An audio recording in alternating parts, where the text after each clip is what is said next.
Mantan Wakil Presiden Yusuf Kala beberapa waktu lalu mengomentari soal permintaan menyampaikan kritik tanpa harus berurusan dengan polisi. Hal tersebut pun kemudian ditanggapi oleh juru bicara Presiden Fadjrul Rahman. Fadjrul mengatakan apabila kritik yang disampaikan sesuai dengan aturan perundangan, maka dipastikan tak akan berhadapan dengan hukum. Hal ini disampaikannya melalui sebuah video yang diunggah di akun Instagramnya pada Sabtu 13 Februari kemarin. Dalam tayangan video tersebut, Fadjrul menyatakan setiap kritik yang disampaikan masyarakat untuk pemerintah harus sesuai dengan aturan perundangan yang ada. Fadjrul juga menegaskan sikap Presiden Joko Widodo tegak lurus dengan Konstitusi Undang-Undang Dasar 1945. Oleh karena itu, ia meminta masyarakat untuk memahami dan juga mempelajari aturan yang ada. Fadjrul berujar, sesuai dengan UU ITE, maka masyarakat tidak diperbolehkan menyebarkan informasi yang tidak sesuai fakta. Bukan hanya itu, dalam penyampaian kritik juga tidak boleh bermuatan sara atau menimbulkan kebencian pada individu atau kelompok tertentu. Sebelumnya diberitakan pernyataan Presiden Jokowi yang meminta masyarakat untuk menyampaikan kritik mendapat respon beragam dari berbagai kalangan, termasuk mantan Wakil Presiden Yusuf Kala. Dalam sebuah acara yang digelar oleh Partai Keadilan Sejahtera, Kala mengulas soal kualitas demokrasi dalam negeri. Ia kemudian menyinggung soal penyampaian kritik pada pemerintah tanpa berurusan dengan hukum. Kalau Anda ingin mengkritik melalui media digital, maka perlu membaca dan menyimak Undang-Undang Nomor 19 Tahun 2016 tentang perubahan atas Undang-Undang Nomor 11 Tahun 2008 tentang informasi dan transaksi elektronik. Perhatikan baik-baik ketentuan pidana pasal 45 ayat 1, yaitu tentang muatan yang melanggar kesusilaan. Ayat 2 tentang muatan perjudian.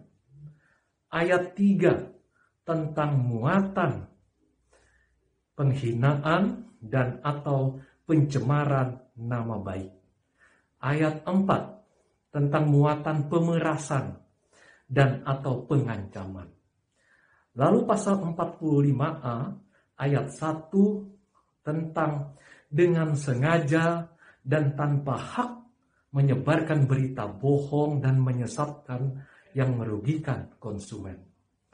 Ayat 2 tentang dengan sengaja dan tanpa hak menyebarkan informasi yang ditujukan untuk menimbulkan rasa kebencian atau permusuhan individu dan atau kelompok masyarakat tertentu atas sara atau suku, agama, ras, dan antar golongan. Lalu pada pasal 45B tentang ancaman kekerasan atau menakut-nakuti yang ditujukan secara pribadi.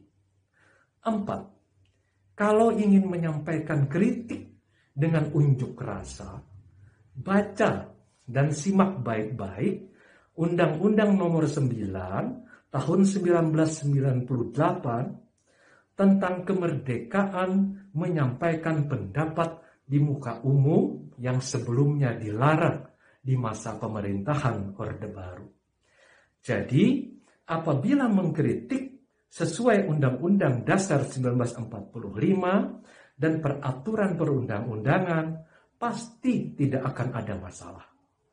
Karena kewajiban pemerintah atau negara adalah melindungi, memenuhi, dan menghormati hak-hak konstitusional setiap warga negara Indonesia yang merupakan hak asasi manusia tanpa kecuali.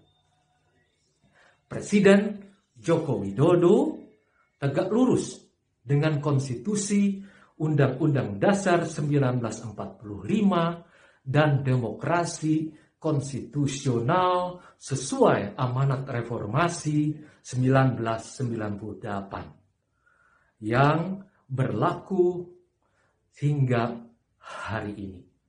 Dengan demikian, sekali lagi kami mengatakan, Presiden Joko Widodo tegak lurus dengan Konstitusi Undang-Undang Dasar 1945 dan peraturan perundang-undangan yang berlaku. Terima kasih sudah nonton. Jangan lupa like, subscribe, dan share ya.